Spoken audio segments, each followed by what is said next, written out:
நான் மதங்களுக்கு எதிரானவன் அல்ல, ஒருபோதும் மதமாற்றத்தை ஒப்புக்கொள்ள மாட்டேன். கம்பன் விழாவில் புதுச்சேரி துணைநிலை ஆளுநர் சி.பி. ராதாகிருஷ்ணன் பரபரப்பு பேச்சு.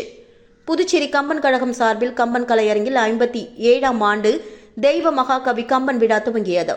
முன்னாள் உச்சநீதிமன்ற நீதிபதி ராமசுப்பிரமணியன் தலைமை தாங்க மங்கள இசையுடன் கலைமாமணி ஜெகதீஷன் மலர் வணக்கம் செலுத்தினார். முதல்வர் ரங்கசாமி, கம்பன் கழக தலைவர் செல்வகணபதி எம்பி, செயலாளர் சிவக்கொழுந்து உள்ளிட்டோர் வரவேற்று பேசினர். கம்பன் விழாவை துவக்கி வைத்து கம்பராமாயண புத்தகத்தை கவர்னர் சி.பி. ராதாகிருஷ்ணன் வெளியிட முதலமைச்சர் ரங்கசாமி பெற்றுக்கொண்டார்.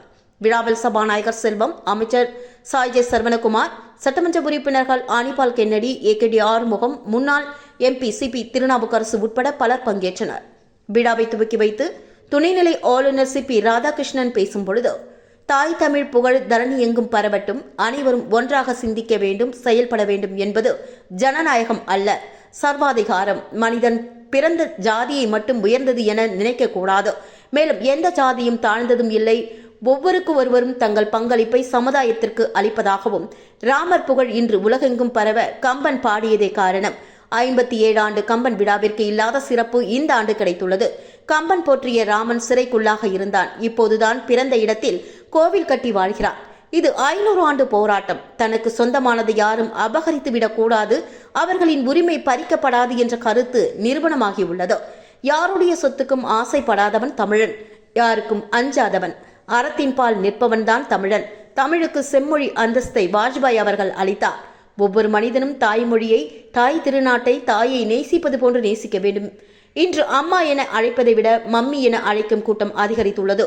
ஆங்கிலத்தை குறைத்து சொல்லவில்லை என்றும் ஆங்கிலமும் நமக்கு தேவை, வீட்டிலும் ஆங்கிலம் இருக்க வேண்டும் என்பது எப்படி சரியாகும்? ஆங்கிலம் தெரிந்தால் அறிவு வந்துவிட்டதாக நினைக்கின்றோம். திருவள்ளுவர், கம்பனுக்கு ஆங்கிலம் தெரியுமா? ஆனால் அவர்களின் படைத்த உலக மறைகள் ஷேக்ஸ்பியரோடும் போட்டி போடும்.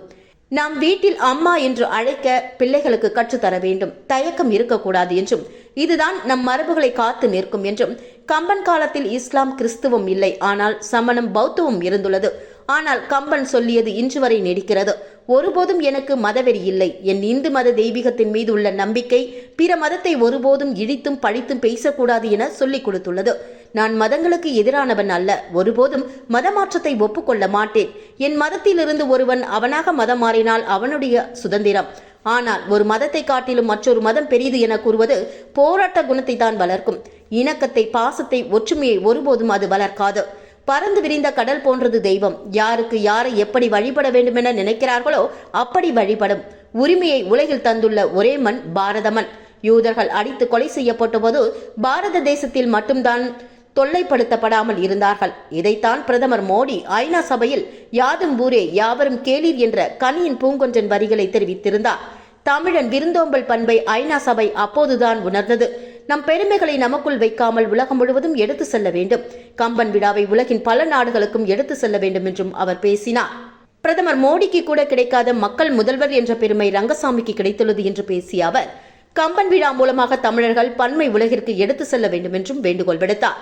முதல்வர் ரங்கசாமியோடு இணைந்து தான் பணியாற்றுவேன் என்றும், சில கடுமையான நடவடிக்கைகளை புதுவையில் எடுக்க வேண்டியுள்ளது என்றும், சட்டம் ஒழுங்கை நிலைநாட்டிட, நியாயம் தர்மம் நிலைநாட்ட நாங்கள் எடுக்கும் கடுமையான நடவடிக்கைகளுக்கு உறுதுணையாக இருக்க வேண்டும் என்றும் வேண்டுகோள் விடுத்தார். மகத்தான புதுவையை உருவாக்குவோம் என்று கூறிய அவர், உலகின் சுத்தமான சுகாதாரமான நகரமாக புதுச்சேரியை உருவாக்குவோம் என்றும் தெரிவித்தார்.